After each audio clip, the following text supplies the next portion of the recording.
Homeopathic ওষুধ ও allopathic ওষুধকে একসাথে খাওয়া যায় এবং এই দুই চিকিৎসা কোনো ব্যক্তি যদি একসাথে করে তাহলে তার কোনো ক্ষতি হতে পারে কিনা, অথবা দুইটা একসাথে করলে সবগুলো ওষুধই কাজ করবে নাকি এক ওষুধ অন্য ওষুধের কাজকে নষ্ট করে দেবে। তো আমাদের প্রথম প্রশ্ন যে হোমিওপ্যাথিক ওষুধ এবং অ্যালোপ্যাথিক ওষুধ একসাথে খাওয়া যায় কিনা। তো এই প্রশ্নের উত্তর যদি আমরা পেতে চাই তাহলে আমাদেরকে বুঝতে হবে যে হোমিওপ্যাথিক ওষুধ এবং অ্যালোপ্যাথিক ওষুধ দুইটার কাজ কোন জায়গায়। আমরা যদি দেখি যে হোমিওপ্যাথিক ওষুধ মানুষের সরাসরি অর্গানের উপর কাজ করে না বা ফিজিওলজির উপর কাজ করে না। হোমিওপ্যাথিক ওষুধ কাজ করে সর্বপ্রথম হচ্ছে তার মাইন্ড এবং ভাইটাল ফোর্সের উপরে, জীবনী শক্তির উপরে।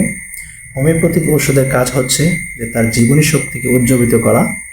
যখন আপনার জীবনী শক্তি উজ্জীবিত হয় তখন তার সকল বডি, তার শরীরে যত সমস্যা রোগগুলো ছিল সবগুলো আপনার জীবনী শক্তি বাকি সব সমস্যাকে দূর করে দেয়। পক্ষান্তরে অ্যালোপ্যাথিক ওষুধগুলা যেহেতু অর্গান ভিত্তিক এবং অর্গানের উপর কাজ করে সেহেতু প্রত্যেকটার কাজের ক্ষেত্রে আলাদা। যেহেতু হোমিওপ্যাথিক ওষুধ এবং অ্যালোপ্যাথিক ওষুধের কাজের ক্ষেত্র আলাদা, সুতরাং হোমিওপ্যাথিক ওষুধ এবং অ্যালোপ্যাথিক ওষুধ আমি বলবো একসাথে খাওয়া যায়। এখন বিষয় হচ্ছে যে একসাথে খেলে কোনো সমস্যা হবে কিনা। না, একসাথে যদি খাই, যেহেতু দুইটার কাজের জায়গা ভিন্ন, এই জন্য একসাথে খেলে কোনো সমস্যা হবে না।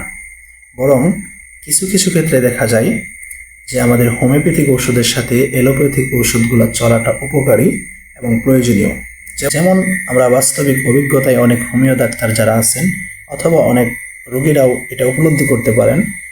এমনকি অনেক সময় রোগীদের থেকে এমন কথাও শোনা যায় যে আমি এই অ্যালোপ্যাথিক ওষুধটা অনেক দিন যাবৎ খাওয়ার কারণে কিছুদিন আগেও আমার এই ওষুধটা কোনো কাজ করতো না, কিন্তু আপনার থেকে হোমিও ওষুধ খাওয়ার পরে আমার ওই ওষুধটা কাজ করতেছে। মানে অ্যালোপ্যাথিক ওষুধের দ্বারা যেই মানুষের শরীরে যে ক্ষতিটুকু হয় ওই ক্ষতিটাও হোমিও ওষুধের মাধ্যমে দূর হয়ে যায়। ঠিক তদ্রূপভাবে হোমিও যারা চিকিৎসক আছে তাদের জন্যও অনেক সময় অ্যালোপ্যাথিক ওষুধ চালিয়ে যেতে হয়। মনে করেন হার্টের রোগী অথবা ডায়াবেটিসের রোগী অথবা অ্যাজমা বা শ্বাসকষ্টের রোগী, ওই সমস্ত রোগীর ক্ষেত্রে অ্যাজমার রোগীকে যদি আমি ইনহেলার বন্ধ করে দিয়ে শীতের দিনে তাকে শুধু হোমিও ওষুধ খাওয়াই, যেহেতু অ্যালোপ্যাথিক ওষুধের মাধ্যমে সে অনেক দিন যাবৎ শুধু দমন করে আসছে এবং সে 100% রিলিফ অনুভব করে আসছে, এখন আমার হোমিও ওষুধ যখন তার বডিতে কাজ করা শুরু করবে, অ্যালোপ্যাথিক ওষুধটা বন্ধ থাকলে তার পূর্বের সকল সমস্যাগুলো দেখা দিতে পারে। আর দেখা দেওয়ার পরে আমার হোমিও ওষুধ যদিও তার শরীরের ভিতরে 25 থেকে 30% কাজ করতেছে, তার কষ্টগুলোকে দূর করতেছে, কিন্তু যেহেতু এক সময় ভালো থেকে হঠাৎ করে তার 100% সমস্যার 25% বা 30% দূর করলেও রোগী মনে করবে যে হোমিও ওষুধ খেয়ে তার কোনো কি হয়নি, উপকার হয় নাই।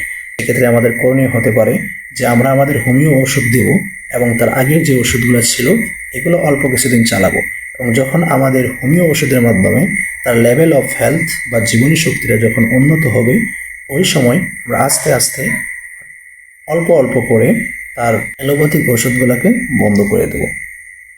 যেমন মনে করেন একটা স্প্রিংকে যদি আমরা হঠাৎ করে ছেড়ে দিই তাহলে তার অভ্যাস অনুযায়ী সে লাভ পাবে, কিন্তু এটাকে যদি আমি আস্তে আস্তে আস্তে আস্তে করে ছাড়ি তাহলে সে কিছু করছে না, লাভ পাচ্ছে না। ঠিক তদ্রূপভাবেও আগের যে ওষুধগুলো আছে এগুলো যদি আমরা বন্ধ করে দিই হঠাৎ করে, তাহলে ও রোগীর ভিতরে সমস্যা দেখা দিতে পারে। অনেক সময় অ্যালোপ্যাথিক বিভিন্ন অ্যান্টিবায়োটিক থাকে যেগুলোর একটা নির্ধারিত কোর্স থাকে, নির্ধারিত পরিমাণ খেতে হয়। এটা যদি আমরা মাঝে মাঝে বন্ধ করে দিই তাহলে রোগীর মাঝে ওই আগের কিছু সিমটম, আগের কিছু লক্ষণ ফিরে আসতে পারে। সুতরাং হঠাৎ করে অ্যালোপ্যাথিক ওষুধ বন্ধ করে দেওয়া এটা রোগীর জন্য ক্ষতিকর হয় অনেক সময়। সেটাই সম্পূর্ণই একজন ডাক্তারের বিবেচনার বিষয়। তো তাই আমি বলবো যে হোমিওপ্যাথিক ওষুধ, অ্যালোপ্যাথিক ওষুধ একটা আরেকটার কোনো ক্ষতি করে না, কিছু কিছু ক্ষেত্রে উপকার করে। যদি উপকার নাও করতে পারে, কোনো ধরনের ক্ষতি নাই। তো যারা সাধারণ মানুষ আছে যারা চিকিৎসা নেন তাদেরকে বলবো যে আপনারা নিঃসন্দেহে একসাথে চিকিৎসা নিতে পারেন।